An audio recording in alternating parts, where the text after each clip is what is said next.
In ko ste verjetno danes opazili, ste vi lahko ostali doma. Četrtek je, pa vam ni bilo treba v službo. Zahvale gredo seveda rojstnem dnevu velikega nogometaša Duška Adamoviča, ki danes praznuje 44 let. Vse najboljše, Duško.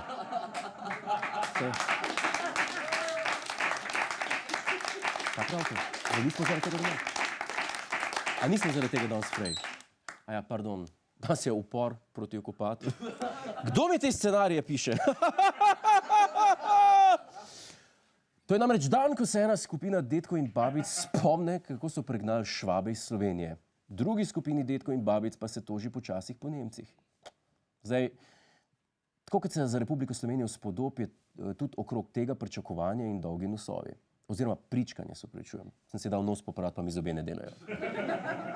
Veliki vojskovodja, strah in trepet helikopterjev ter kantavtor Anton Krkovič Neustrašni je ta teden predlagal, naj se ta praznik ukine. Dajte mi nekaj povedati. Zakaj je Janševa druščina tako nastrojena proti dela prostim dnem? Kaj je narobe z današnjim praznikom? Toni Bazuka pravi, da dan upora proti okupatorju prinaša v družbo razdor, ker vsaj partizani itak niso naredili nič. Ker nacistična Nemčija ni bila tak problem. Oni so nas sam hoteli v krematorij strpati. Kaj je to? Nič tazga. Ne, glavni sovražnik je bila okupatorska JLA, ki jo je Janez Ivan Rambo lastnoročno izgnal in končno odrešil Slovenijo. Zdaj, pravi praznik upora proti okupatorju bi moral biti 25. oktober. Kar se mene tiče, imamo lahko vsak dan en praznik. Enega za Janeza, druga za partizane, enega za Bavčarja, druga za Bato Živojinoviča, za vsega en praznik. Ampak takšne ideološke teme so preveč zame, ker se vidi, ker se mi feclaži. Zato na desni zaslon kličem strokovnjaka za praznike in ideologijo ter diplomiranega Slovenca Janeza Ivana Novaka.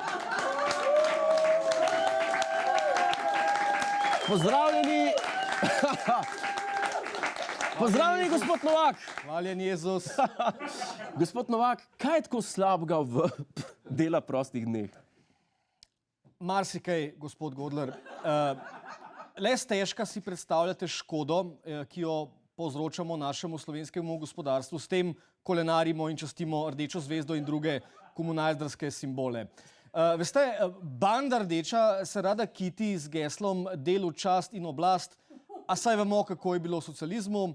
Eden dela, 5 jih pa gleda, ne?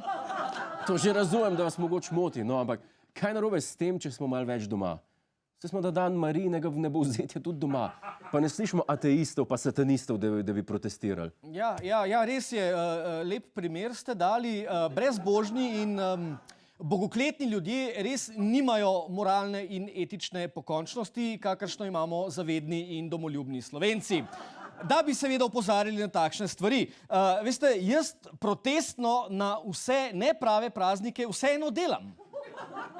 Resno? Kako, mislim, kaj pa delate? Me veseli, da ste me vprašali. Na dan OF, torej danes, sem bil na primer na Triglavu, kjer sem zloščil Aljažev stolp, zapel Slovenec sem, na to pa upravil svojo državljansko dolžnost in se v komentarjih pod člankom o prazniku skregal z nepodočenimi jakobinci. Veste, ni vse v fizičnem delu, ki ga hinavsko povzdiguje razvajena in dekadentna levica. Tudi kulturni boj nekaj šteje in je delo. No, vidite, imeli ste prost dan, pa ste šli v hribe. Zakaj bi radi ta praznik prepovedali oziroma ukinili?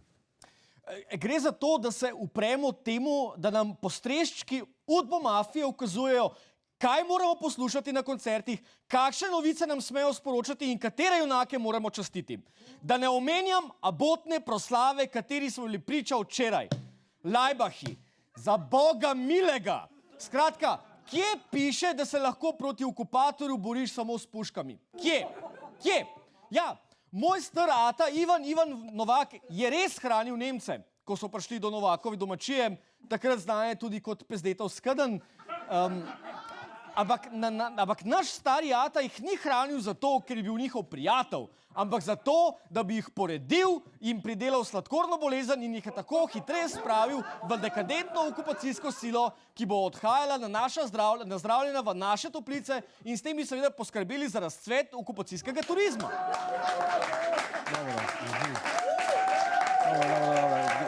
Mislim, Ne, kar vi počakajte, Gospod gospod Novak, Godler, ja, počakajte. ja. A se vi zavedate, da se država zaradi teh reliktov preživelega komunizarskega sistema ruši? Ker vase zaverovan možgansko spran narod ždi doma, namesto da bi delal za narodov blagor. Ne pozabimo, delo osvobaja. Gospod Novak, bilo je kot vedno izjemno mučno. Hvala vam, gospod Godler, Bog z vami. Bog z vami. Jo, to je naš YouTube kanal. Klikni na ta gumb in se naroči, da boš na tekočem. Polajkaj nas tudi na Facebooku in na Twitterju. Pa po pameti!